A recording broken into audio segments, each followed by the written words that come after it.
Doctor Debatosh Shah, retired chief medical officer, area medical incharge, CIL ECL, এখন হচ্ছে senior physician diabetes. আজকের হচ্ছে যে আমাদের 25 সাল চলে যাচ্ছে, 2025, 26 সাল আগত, 31 ডিসেম্বর। সুতরাং আমার হচ্ছে জীবনে ফিরে দেখা, আমি ফিরে দেখতে চাইছি আমার কিছু স্মৃতি, আমার কিছু মেমোরিজ আমি দেখতে চাইছি এবং আপনাদের সঙ্গে শেয়ার করছি। সালটা ছিল 1992 সাল। তখন কিন্তু আমি আরজিকর থেকে পাস আউট করার 1 থেকে 2-3 বছর পর এবং সেই সময় ডাক্তারদের অনেক ফেসিলিটি ছিল, মানে অল্প ডাক্তার বেরোত, অনেক সার্ভিস, অনেক কিছু ফেসিলিটি ছিল।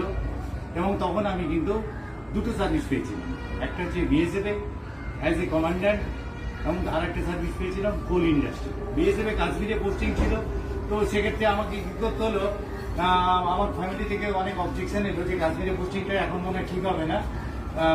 তখন আমি কোল ইন্ডাস্ট্রিতে জয়েন করলাম।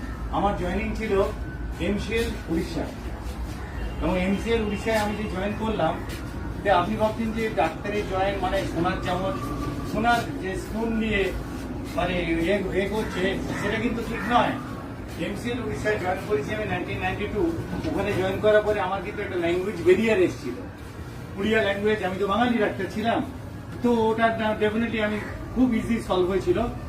ওখানে আমার ডিফিকাল্টিস কিন্তু আমি কিন্তু তেমন কিছু ফেস করিনি। হ্যাঁ, আর একটা ছিল যে সেটা হচ্ছে যে হয়তো আমার ব্যাড লাক, আমি জানি না, আমার ক্ষেত্রে কিন্তু again and again remote posting ছিল। এইবার আমি হচ্ছে যে আমার কিছু মানে ভগবানের শুকরিয়া পাইয়ে আমি ইয়ার 1996 আমি চলে আসি বেঙ্গলে।